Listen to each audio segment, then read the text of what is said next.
I welcome everyone here this afternoon, and we have been having difficulties with the mics and hearing and one another and maybe the delegations.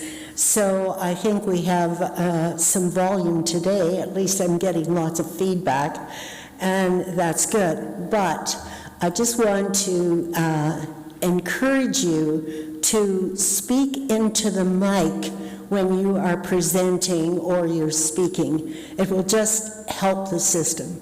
And the other good news is that budget has been approved to update all the speaker systems and the audio and the visual, and that will make a great difference. So I really appreciate council's efforts to support this. And without further ado, I did have regrets from Councillor Michaud. She won't be here this afternoon. So, and we have everyone here, I do believe. Everyone's here other than Councillor Michaud. So with that, we will begin our meeting. And I just wonder if there's any pecuniary interest and the general nature thereof to proclaim. Anyone?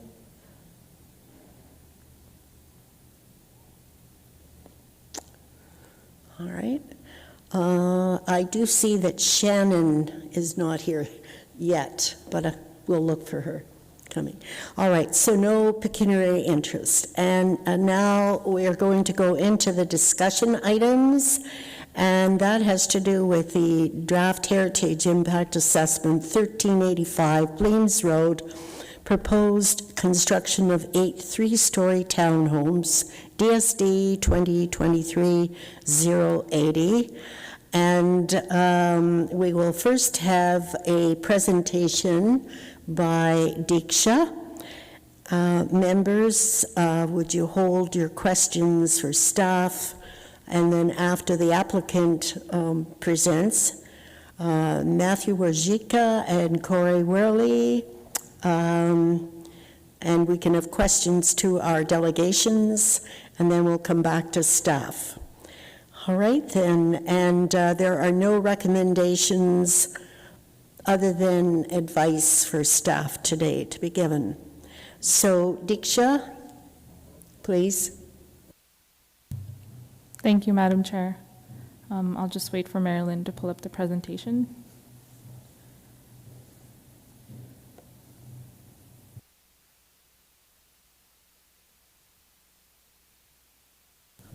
Thank you. So the first item on the agenda is the draft HIA for the subject property 1385 Bleams Road. The existing building is also known as the Williamsburg School and is designated under Part 4 of the Ontario Heritage Act. The proposed development includes the construction of 8 new townhomes towards the rear of the property. Staff are in the process of reviewing the HIA at this time and are seeking the committee's input on the proposed development. The applicants, planning consultants are here to answer any questions the committee might have. That concludes my presentation. Thank you.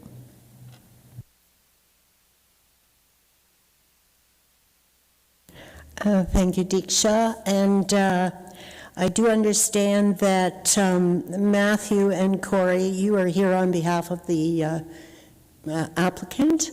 Would you please come forward to the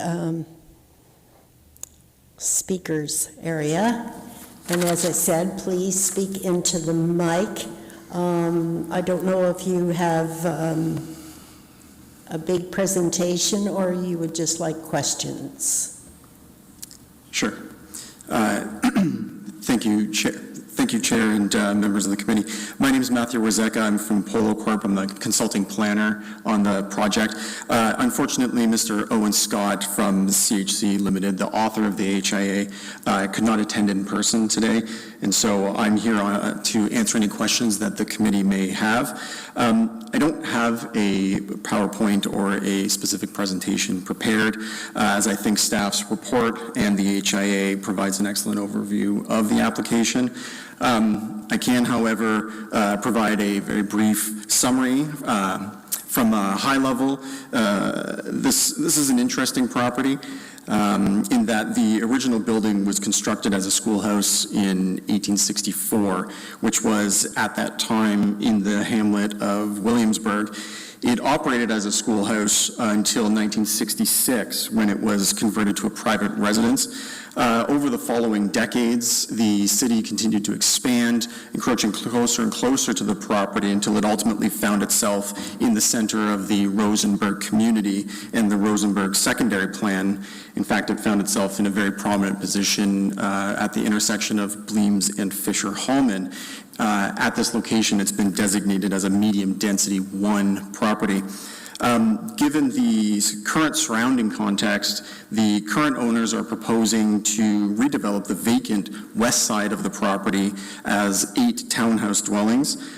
You can see in the development concept included in staff's report that the townhouses will ultimately be severed from the heritage home on a separate lot that's accessed by a common driveway. The heritage home will remain, and the associated attributes will be left in situ. You'll note that the townhomes are set back from the street, leaving much of the west face of the schoolhouse visible from Bleems Road, and ensuring that the former schoolhouse remains prominent, a prominent feature along the streetscape. I'll also note that an arborist report was prepared as part of the zoning bylaw application, and it determined that the majority of the trees on the property will remain, particularly those around the existing home. Only a few that are currently in fair or poor condition are proposed to be removed along the southwest property line. Given this, the landscape character around the house is expected to remain as it is today. So with that, I hope that provides a brief summary of the application. However, if members of the committee do have questions, I'd be happy to answer them. Thank you.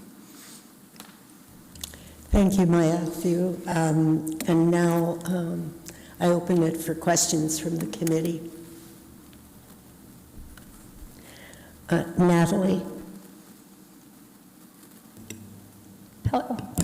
Just a question with the amenity area. What is that intended for?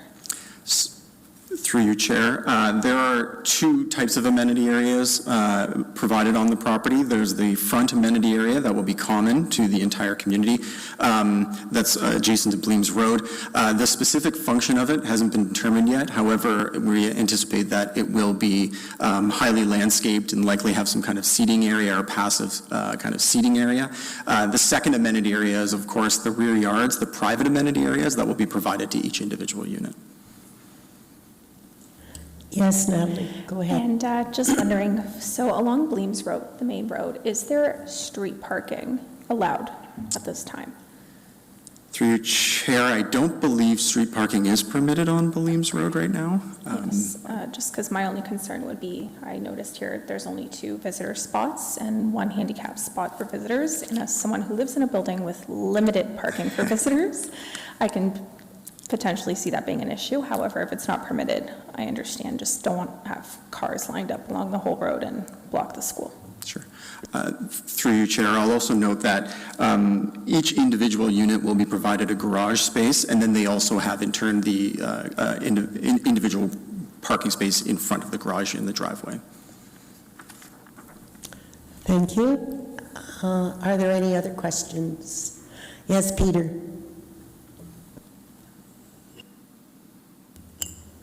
Thanks. So the original building is going to be left as a single-family home? Through you, Chair, that's correct, it will. And does this building have any current heritage protection? Is there any designation on it now, or is it on the interest list? Through you, Chair, yes, it is currently designated. There's 3 attributes designated on the property. There's the home itself, there's a shed behind the building, and then there's the fence along the property line, all 3 of which will be preserved. Great, thank you. Thank you, Peter. Any other questions? Yes, Councillor Chapman?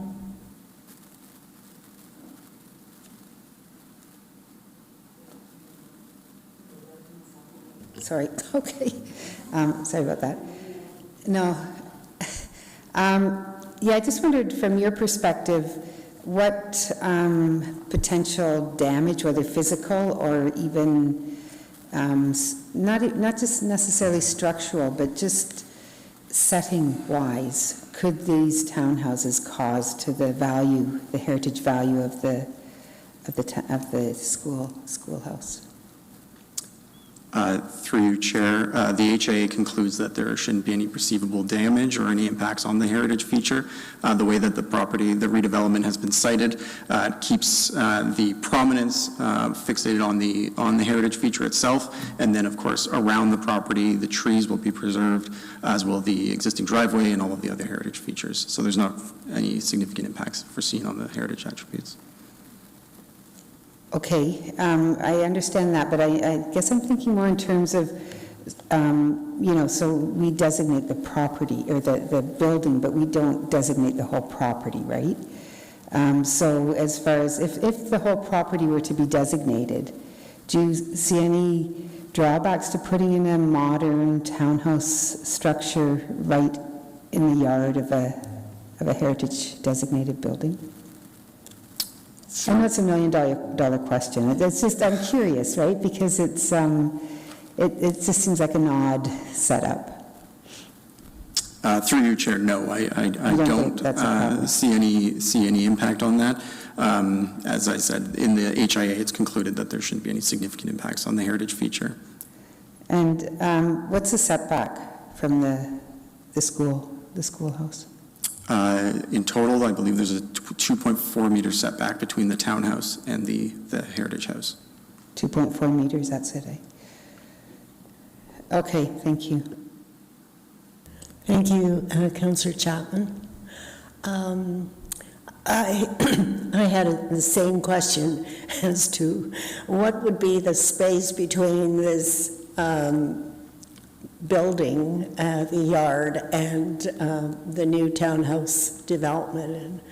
And I would hope that there's consideration for how the end result is going to be.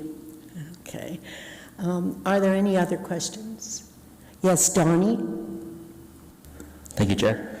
I know that it says that it's going to be built on undisturbed lands there, but has there been any archaeological assessments or surveys for the property? Through you, Chair, if I may just turn to my colleague, was there an archaeological prepared for this site? Was it? Yes, we had archaeological stage 1, 2, and 3, and mitigation was not recommended. Of course, thank you. Stage 1, 2, and 3 archaeologicals were required as part of the zoning bylaw amendment, and there were no recommendations for further assessment.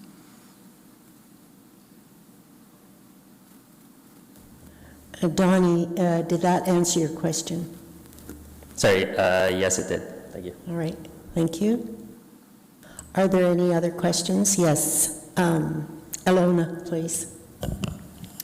Yes, I just had a question about the schoolhouse itself. So I think that your proposal indicates that the lots will be severed, is that right? So through you, Chair, ultimately, the intent is for this to be a condominium development in which it'll be a common element driveway with individual parcels of tied land. So yes, the townhouses will be severed into individual parcels. So it'll be two separate properties, and potentially in the future, it is possible that the schoolhouse itself and the surrounding property could be sold separately, is that right? Through your Chair, correct. The schoolhouse will be severed to be a standalone parcel, and currently the owners are the occupants of that home, and they have intended staying there. Okay, okay. And with the townhouses, what is the intent? Will those be rentals? And I think I read that they would be rentals, is that correct? Or are they condos? Through your Chair, at this point, the ultimate tenure, like I said, is anticipated to be condominium. However, whether or not they're going to be rented out or sold has yet to be determined. Okay. Thank you. Thank you, Alona. Any other questions? I do have a question for you, maybe 2, 3. Could you tell us why a severance is needed? A severance to create a separate parcel for the Heritage Home? I'm not following because it could act like a condominium, where in other words, you would have the schoolhouse as a single or a, what would I say, a clubhouse, and the townhouse occupants on the property. So I'm not sure why the severance is needed. Sure. So the possibility of including the Heritage House as part of the ultimate development or the condominium was explored. However, ultimately, it was determined that the preference was to keep it as an independent property, particularly because of the costs that it would take to the associated costs to keep that home in the condominium development. They would be then subject to maintenance fees that they're not currently subject to, landscaping, snow plowing, anything associated with the maintenance of the condominium buildings. And then, of course, there's also the current owners of the property reside there, and they plan to stay there, and they don't want to ultimately be part of a condominium corp. They'd rather have freehold of their own parcel. So in other words, we're going to have the townhouse development and single-family residence. Is that correct? Correct. Right, thank you. I saw on page 37 of the report, it talks about the design of the townhouses, and it says they will be of contemporary design, and it does not overwhelm the heritage resorts. And I'd just like to hear your definition of this or explaining what is intended by this. It sounds eloquent, but what does it mean? Sure. So it was a recommendation of Mr. Owen Scott, the author of the HIA, that the vernacular of the new buildings be contemporary versus trying to mimic the architectural style of the heritage building. So we've pursued that as being our preferred design solution for the townhouses. As far as keeping it's siting on the property. It is situated at the back, or pushed towards the rear of the property, away from Bleems Road. In doing that, it retains the prominence of the heritage property relative to the adjacent condominium townhomes. It'll keep, as I'd mentioned in my initial comments, about 65% of the west face of the townhouse will remain visible from Bleems Road, as will, of course, the entirety of the front facade. And in doing so, we think that we're keeping that as being a prominent feature within the streetscape. So with the design of the townhouses, in other words, we're looking at like peaked or gable, at least if I look at your sketches, gable facade. Are you looking at brick or other cladding, or you haven't decided yet? While it has yet to be decided formally through the building permit process, the intent will be to use some form of masonry, something that is complementary but not trying to mimic the existing heritage building. Thank you very much then. Those are my questions. And I do have questions for staff. So any other questions from the committee? Seeing none, thank you very much for your presentation. And so now we're going to open it up to questions to our staff. Are there any questions for staff?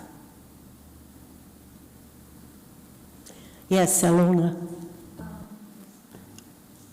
So I had a question about the density. I think that in the HIA, it talks about the density and how it's not quite meeting the requirements for the density. So I just wanted an explanation of what the density requirements are for their secondary plan.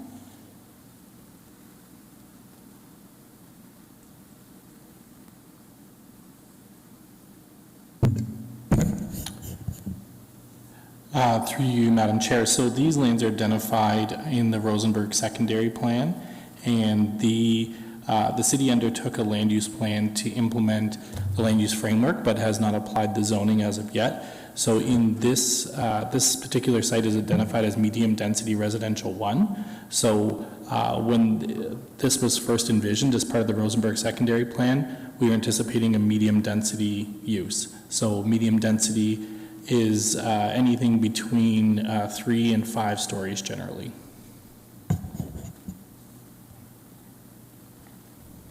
Thank you. So it says that the proposed density is 3 to 4.5, so does that meet the density requirements then? Through you, Madam Chair, so the proposal of the 6 townhouses in their current form is less density than we anticipated as part of the Rosenberg secondary plan. We did contemplate and added land use permissions for greater density. The applicant is now proceeding with a concurrent zoning bylaw amendment application, and it's through that application that we're considering the appropriateness of the proposed density. So that is still under review, but this is less dense than we generally anticipated at the time of the Rosenberg secondary plan. Okay, thank you. One other question. One more.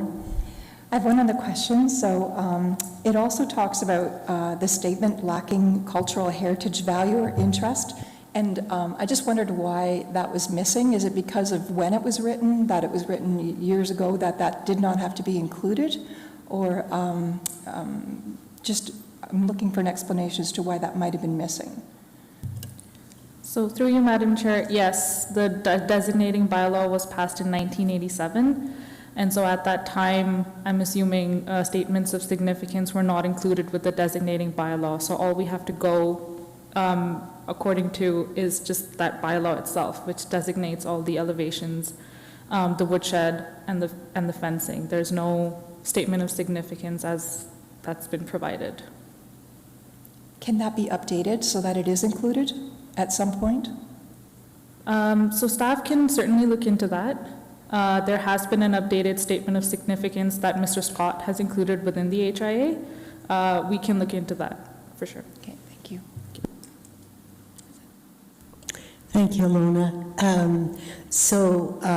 Further, the consultant talked about it would be advisable if staff saw fit to amend the bylaw. So is that what would be intended? I'm hearing the questions from Alona, and I'm wondering, how does staff see an amendment to the bylaw? If it might be a bit onerous. So through you, Madam Chair, that's not something that we typically do as part of zoning amendment applications. With the bylaw that's already in place, we would have to look into what that process would look like, and we can follow up with you regarding that. Right, and then there's always the risk of losing the designation. But I suppose we can have noted the information, which is on file, right? I just wanted, before I interject, any other questions, comments? I just wanted to say that I did read, and staff worked on the application and the density, and it would seem, although it could be a higher density, this probably will give more relevance to the school property once it is severed. I do believe that it's commendable that the developer continued on by looking at how the schoolhouse could be maintained, and the owners are willing to take on the work of maintaining this designated building. And knowing the former owner, I would say the former owner will be pleased to know that this is being maintained. Any other comments? Yes, Peter? I think that the form of the townhouses that are proposed there are a really good choice of building typology for the site. And I appreciate the way that it maintains the front of the house street relationship to Bleams Road, like the original building does, when sort of everything around it is the arterial road relationship where the backyard faces the road and there's a fence there. And, you know, the danger would be that the original building would be isolated and be the only building for that whole area around there that actually gets accessed off of Bleams Road. So this definitely makes it fit better into the context of the street, and I think that's really good. And that and if that is the thing that makes that you know, sort of lower density requirement, that's great. It's a good thing. Thank you, Peter. Nice summary. Any other questions? Staff, Garrett. Thank you, Madam Chair. I was going by memory, and I've refreshed my memory by looking at the policy, confirming I misspoke earlier. The range of heights here that we were looking at through the secondary plan were 3 to 8 stories. So it is still true that this is much less dense and not as tall as we contemplated, but I just wanted to correct the record for that. Thank you. Thank you, Garrett. And also, it seems as though it will be a nice blend with the park area that's at the rear of the site. So the fence is of a particular style, and we're going to see this fence repaired and restored. Is that correct? Maybe staff can answer that. Through you, Madam Chair, at this point, I'm not sure. The HIA didn't mention whether the fence is going to be repaired, but I can ask the applicant and follow up with you. Right. It's really a novel type of fence. Many that you see is the page wire, chain link, but this has these wooden posts. And when the Bridgeport Bridge was being redone and a fencing was looked at, it was this type of post and fencing that was installed for that period. So we don't have many examples of this, but it adds a nice touch to that property. Any other questions, comments? Thank you then very much for your presentation today and staff report.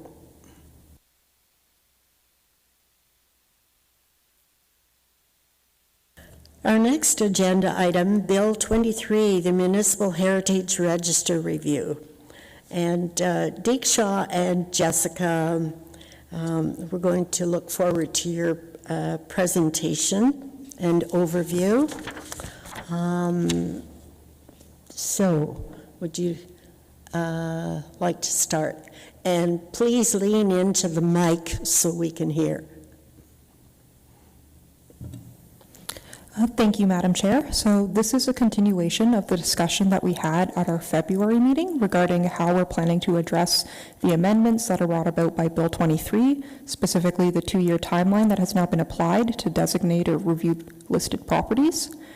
So as we had mentioned at the previous committee meeting, staff have created and finalized a priority list of properties for our initial review.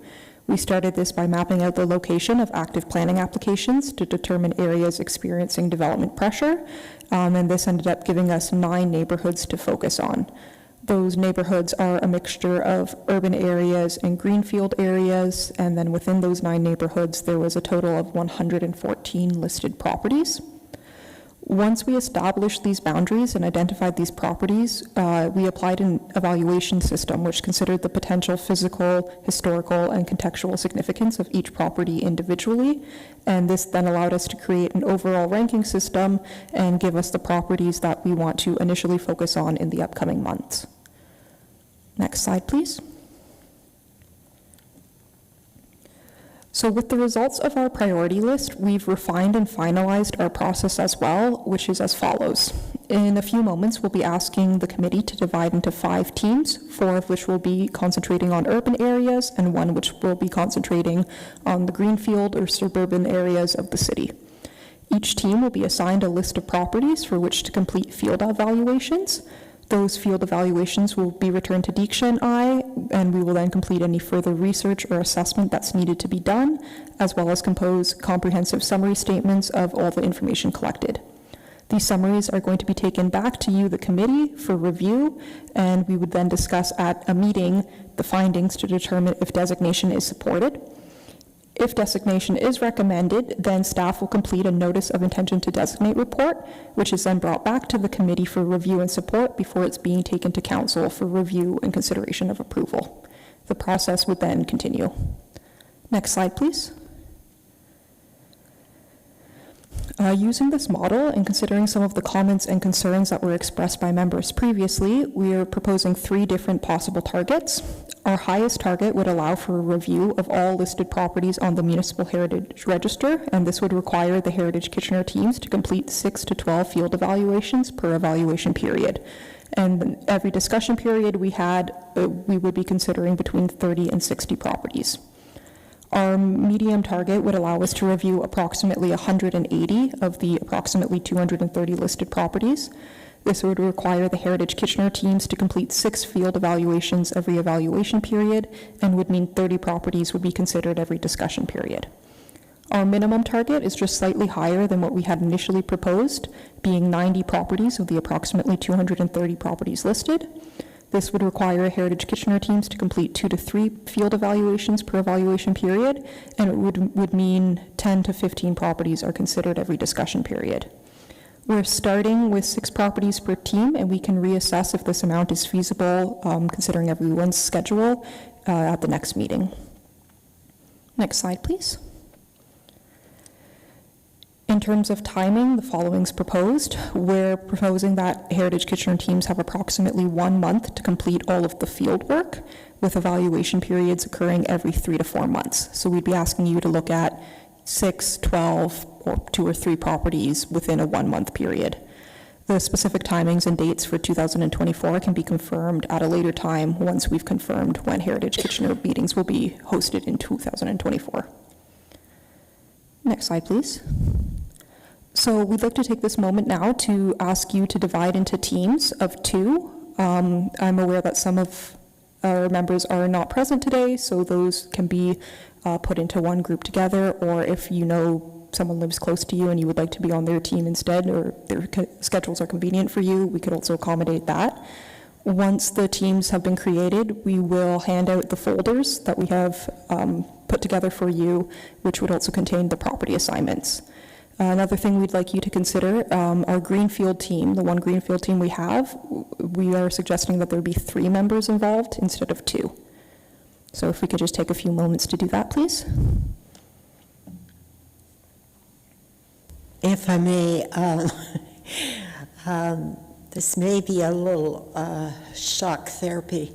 I wonder if our committee has any, committee members, do you have any questions for Jessica before we start?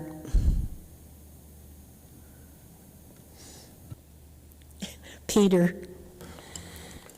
Okay, so I just want to make sure it gets straight. So how many reviews per month for the entire group, for the entire committee? For the entire committee, we would be evaluating, or at our discussion period, we'd be looking between 30 and 60 properties at our highest level target.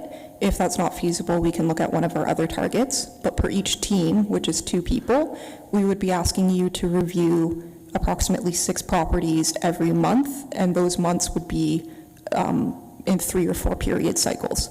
So you would have 1 month, say in March, to review properties, and then we wouldn't be asking you to go out in April or May, and then we might ask you to go out again in June. So 3 properties every 2 weeks? Yep, and the properties, we've are conscientious of what we're asking you to do, so the properties are all located in close proximity together. So for example, the 6 properties that we've assigned to one team might all be along Victoria Street. Okay, thanks. Thank you. Any other questions? Alona? So my next question was, where are the properties located? And can we kind of choose them so that they're closer to the neighborhoods that we live in? Is that a possibility? If you do have a preference for urban areas, most of the properties that we're assessing immediately are concentrated around our city center. So they include the Civic Center neighborhood, Victoria Park neighborhood, areas that are experiencing high development. There are also a few, like the Greenfield areas include, say, the Tressler neighborhood, Dune South, and then Bridgeport. So if you do have a preference for an area, we can try to be conscientious of that, but we are assigning properties based on street location, because that, Okay. we figure that would be more So convenient you for kind of members. have like districts already decided? Yeah. So what if we just kind of choose a district and whoever else wants to join us? That might be a better way to do it. My next question was then too, so where they're located and then what is the work involved? What needs to be completed on these? So we'll be reviewing that once we've divided into teams and handed out the folders, because we are going to go through all the contents of the folders with you and explain in detail. That's the other portion of our presentation. So how much time is expected to be involved in assessing one property? Deeksha and I have some examples that we're going to be presenting to you, and it took us maybe 15 minutes Okay. of exterior work for each property. Okay, thank you. Thank you, Alona. Any other questions?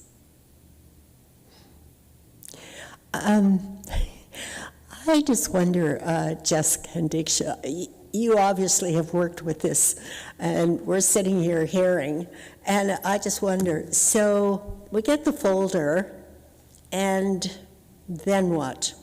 What are we going to do? Or what do you, can you just give us a little of the procedure?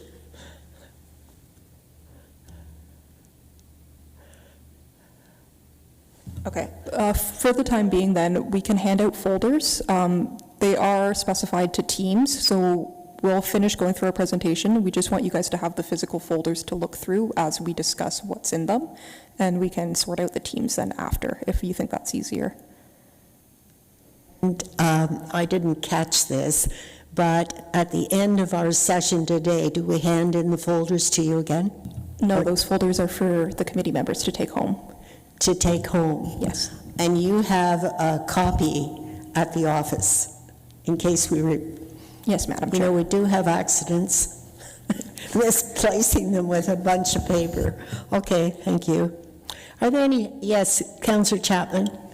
Yeah, I was just wondering, given the magnitude of this project, is it worth reaching out to the ACO and seeing if there are members of the ACO that would be willing to help with this, like take on some of the properties themselves, or students that I know that they were working with earlier?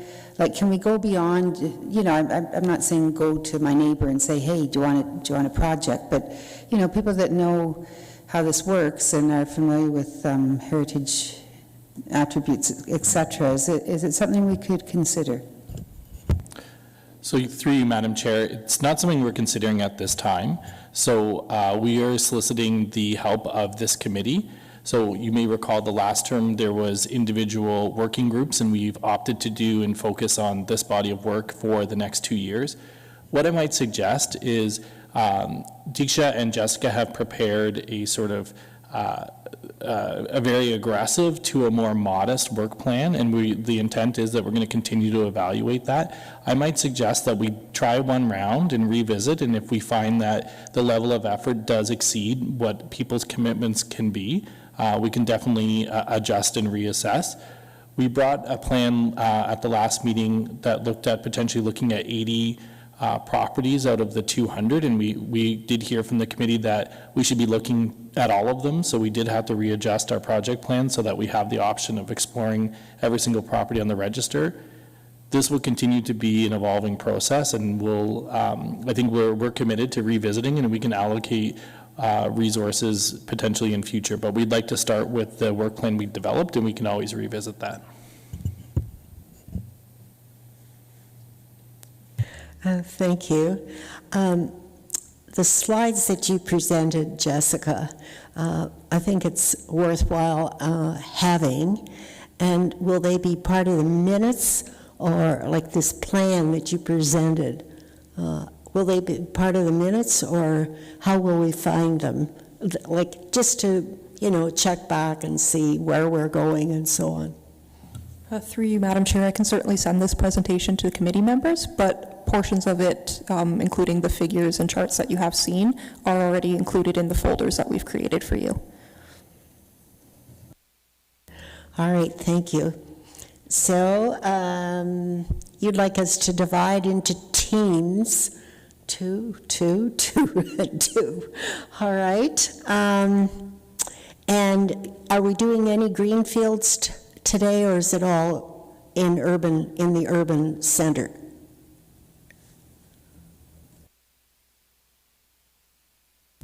We do have properties assigned for one team to handle greenfield areas, so if there is anyone willing or more interested in going out to the suburbs and looking at properties out there, we can certainly provide, we'll encourage you to join that team instead.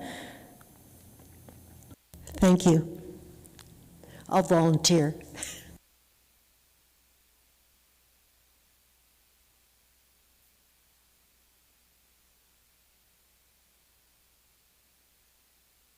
Are you ready to, you want us to go in teams, and then you'll come around with goodies, correct?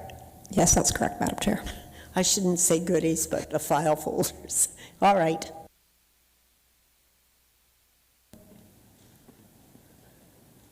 Sorry, Sorry, Natalie, Yeah. you have a question. sorry, yes. Are we going to be able to see first which areas are, or do we do teams first, or can we first see what areas and then? Are you decide? asking for clarification on the district? Yeah, because I thought we were going to On do the- the presentation first and then get into teams.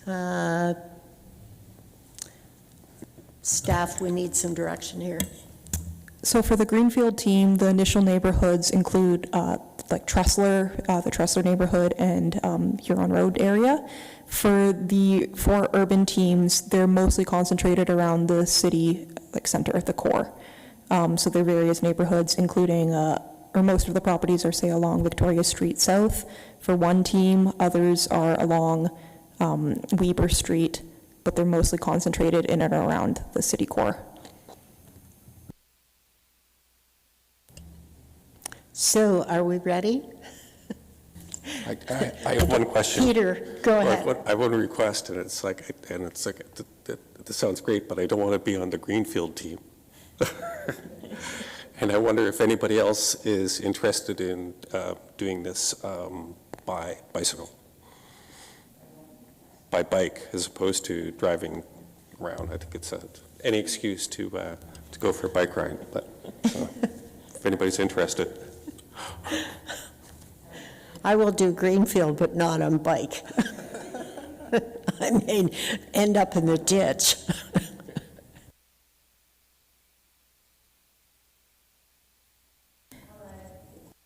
Sorry about the mic. All right, I would suggest that away we go, divide into teams. Madam Chair, might I suggest if you want to call on each member individually and they can maybe share their preference of geography and neighborhood, we then may be able to help put people in teams based on similar geography. So teams and the geography. It's hard to do without the stuff in front of you or the papers.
So, Madam Chair, might I suggest, now that we've sort of got ourselves into teams and geographies, if we could just go one team at a time, and then Jessica and Deeksha will hand out the folders, and then we're going to take you through the properties in it for each team, as well as give an example and report back on the work that this team has already done to show you an example.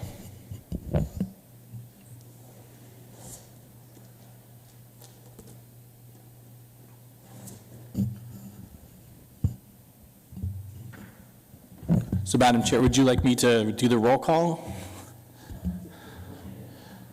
Sorry. I can't wait for that new audio system. Yes, please go ahead. The next time I'm going to ask you what's on the roll here, so I know where I'm headed.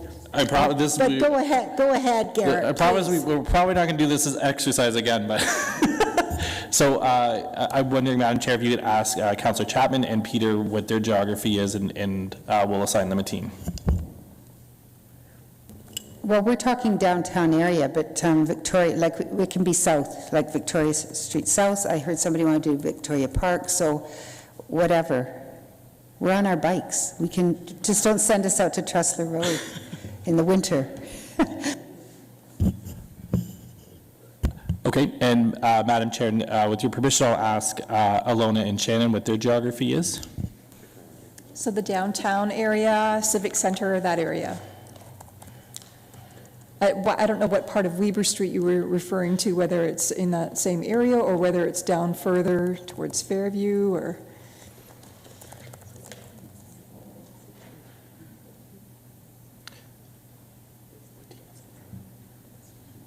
Okay, you'll be Team 1, and Councillor Chapman and Peter, you'll be Team 4.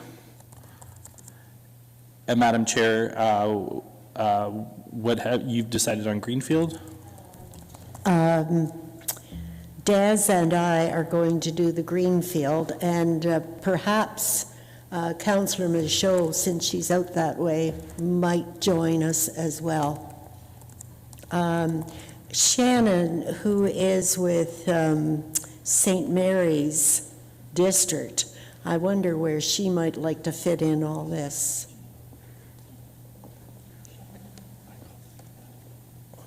Okay. I'm sure she isn't interested in the Greenfield, but I just don't want to leave her out because she has a significant area. Okay, yes, perhaps we will revisit. I know Robin is also not here this evening, so we can connect with them. And my apologies, Natalie, for calling you Shannon.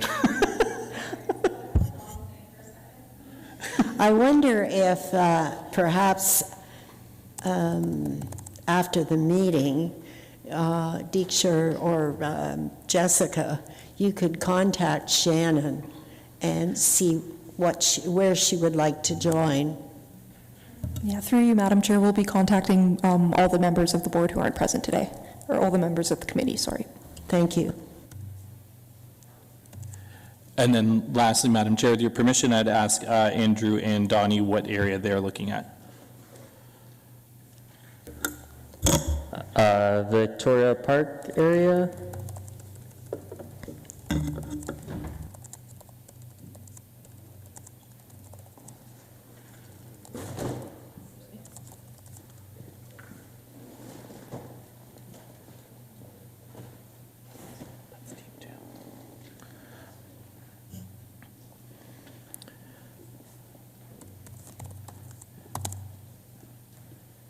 Okay, I thank everyone for their patience with that exercise. We have you into teams, and we can always revisit this at the next meeting if we decide that maybe geographies need to be changed.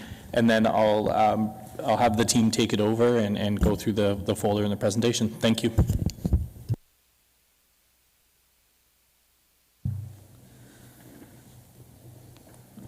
So each folder that you have in front of you contains evaluation forms. They have statements of significances for the 6 properties that we have assigned to each team.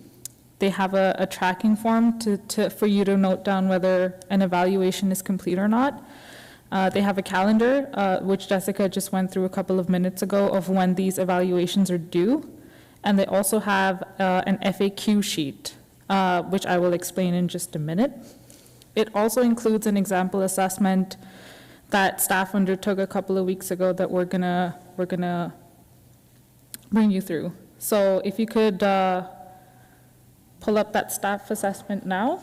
We had gone out and we had assessed 24 Cortland Avenue East. Building on the work that the designation subcommittee has been doing, as promised, we are reviewing properties that have already been reviewed by that subcommittee and doing some in-depth research work. We are in the process of drafting statement of significances for these properties, and we'll be bringing that to you in a couple of months. So just through this field review process, staff are hoping that the committee can help in two main ways. So the first one is evaluating the listed properties through the updated criteria. Broadly, criteria 1 to 3 examines design and architectural value. Criteria 4 to 6 evaluates and assesses the historical or associative value of the building. So this is where the SOSs that we have printed out for you will come in handy. These statements can be a starting point for you to assess the historical associations. If there's anything else you wish to note or you want staff to look into, please make a note of it in the assessment forms that we have provided, and we will look into it. Criteria 7 to 9 mainly examines the contextual value. As we have discussed previously, we have also added additional criteria that we want to evaluate. These criteria are pretty straightforward. They talk about the integrity of the building, whether it is in its original site, whether it makes a contribution to a community, things like that. We have also left footnotes on this additional criteria wherever necessary to help guide your assessment. Secondly, we're hoping that through these field assessments, you can capture any changes that have taken place to the building, and more specifically, the heritage attributes of the building, since they were last evaluated. So in the SOSs, there are also mentioned heritage attributes. As you know, unless subject to a planning application, staff are limited in terms of informing changes to listed buildings. This process will help us know what changes have taken place since these buildings were last evaluated, and could help determine whether they should be candidates for designation or not. In our evaluation forms, under the additional criteria, we have included a section that talks about what changes to heritage attributes have taken place, or should additional heritage attributes be included. So if you can make note of that within these assessments, that would be great. Should you be approached, thank you. Should you be approached by a homeowner, we also have included within your packages a frequently asked questions document that can help guide that conversation. This document includes general information about Build 23 and the work that Heritage staff and the Heritage Kitchener Committee are undertaking. Homeowners are always welcome to get in touch with staff, and the contact information has been provided in this document. Should they want to, they can also keep this document, and should you start to run out of these, just let us know in advance of the next meeting, and we'll print more out for you. So as I previously mentioned, staff have gone out and done 4 assessments. So we've done 24 Cortland Avenue East, we've done 26. We've done 2 to 22 Duke Street East, and we've done 325 Bidep Street using this field assessment form. We're in the process of drafting updated statements of significances and bringing our recommendation to the Heritage Kitchener Committee, which we will be doing in the next coming months. Once the teams have had a chance to look at their schedules in terms of when they can go out and do these field evaluations, staffs will be reaching out to them and setting up some times to go out with them on the first few of these assessments to provide additional support and training if required. So that's the end of the presentation. Any questions?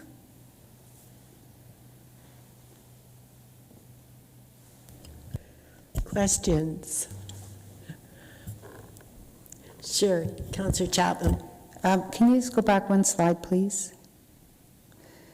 Would it be helpful if you could give us the full evaluation for that property that you did?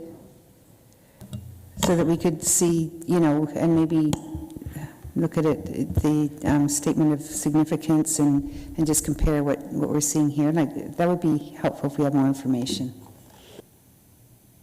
Through you, Madam Chair, we have included the full evaluation form, but we can certainly print out it's within your folders. It would be behind the timesheet slot at the very back. But we can certainly print out the statement of significance that goes with 24 Cortland, that example as well, to include. Yeah, and even if you just sent it to us electronically, just so we've got something to go by. That's helpful. Thanks. Thank you. Other questions? Sure, Elona. So I noticed that on the evaluation form, it includes the interior. How would we be able to evaluate unless we knock on the door?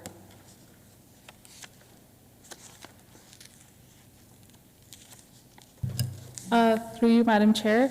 At this time, we're only wanting you to focus on the exterior of the buildings. If there is an opportunity where a homeowner wants to have the interior attributes assessed, please let us know and we can take that forward. But for now, we're going to focus on just the exterior attributes of the building.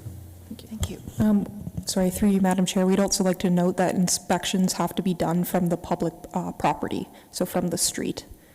And if additional on-site inspection is needed, staff can please identify that on the form, and Deeksha and I will seek permission from the owner to do that.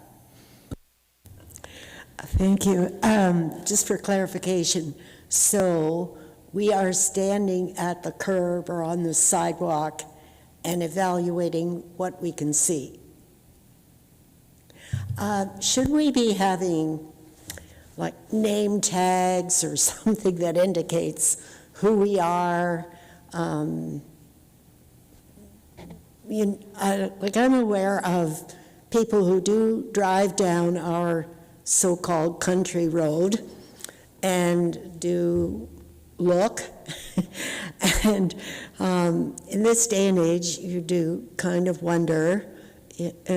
We don't mind people looking at the property. It's to be expected, it's heritage, but in case, say, an owner comes up and questions us, what are we doing at the street, especially with pen and paper in hand? Through you, Madam Chair, property owners, we are actually sending out initial letters to property owners within the next week or so, informing them that this review is being undertaken, so that, I don't know if we want to specifically identify the Heritage Kitchener members, but they will be aware people are going to be coming around to do this review. We can also print out additional copies of those letters to be handed out with the frequently asked question sheets as well. Good idea. All right. Any other questions? May I clarify? This package of goodies, is this for the year or within the first month, like say March, April? So each person has, well, each of us have a bunch here. So what, you did say it, but I missed it.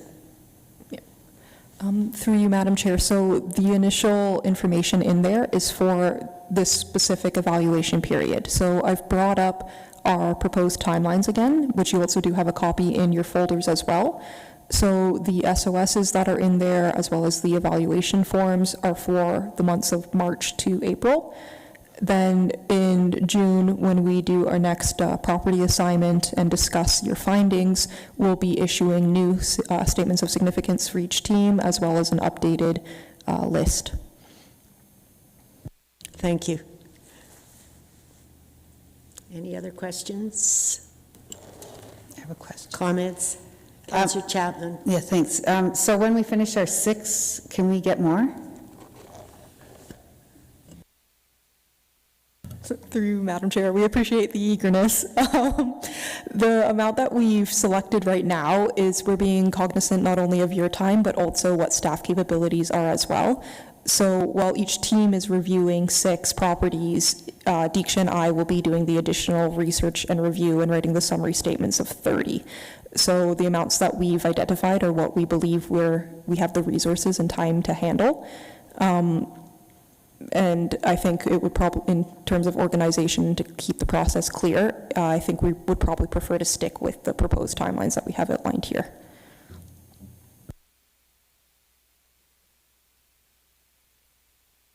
Ilona? So just to be clear, we have to have our 6 evaluations in by March 21st. Is that right?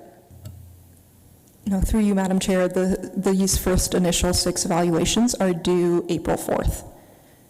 April 4th, okay. That's the meeting date though, right?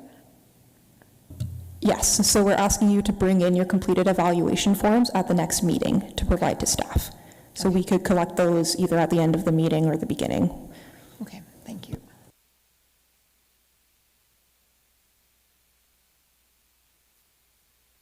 Any other questions?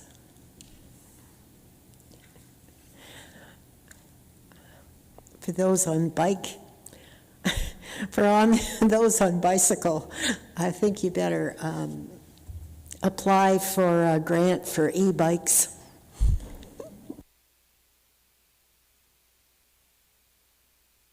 Any other comments? I'm sure after we work on, property 1 and 2, and it'll start to become second nature, and you'll be familiar with the forms, and it takes a bit of time. So probably the first thing is to familiarize yourselves with the information in the folder, and then arrange when you can go out and have a look at the properties and work it from there. So, any other questions? Yes, Andrew. Just wanting to make sure we're all clear. So I believe staff had asked to go with us to the first evaluation. Is that? Yeah, thank you. I was just going to repeat that as well. We are more than happy to go out with you for the first couple that you want to look at. If you're able to just reach out to us with your availability, we can arrange a time.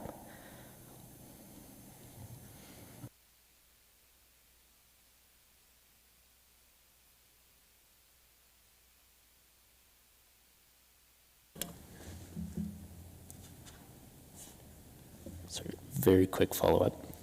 Do we have your email addresses to set up times to connect? I didn't see we have your phone numbers and everything here, but.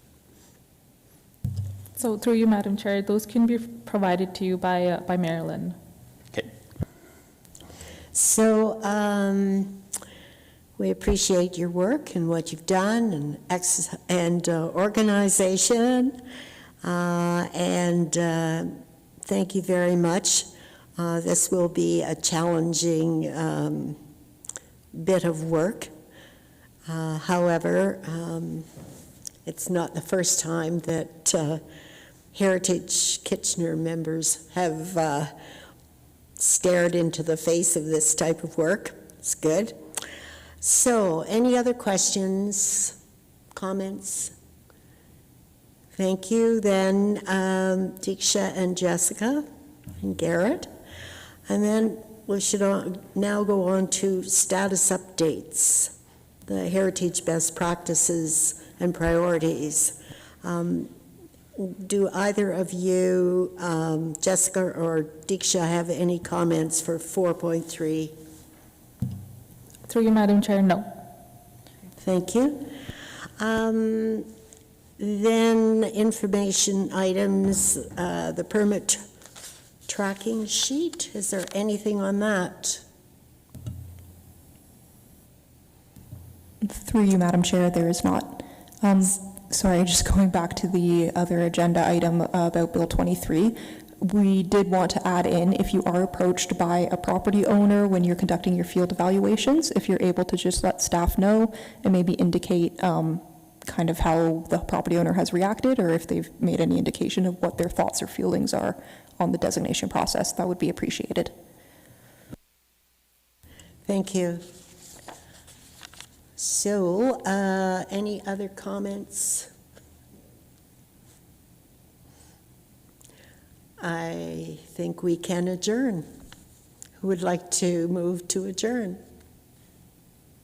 Councillor Chapman, thank you. And you might want to continue on your discussion as to how you're going to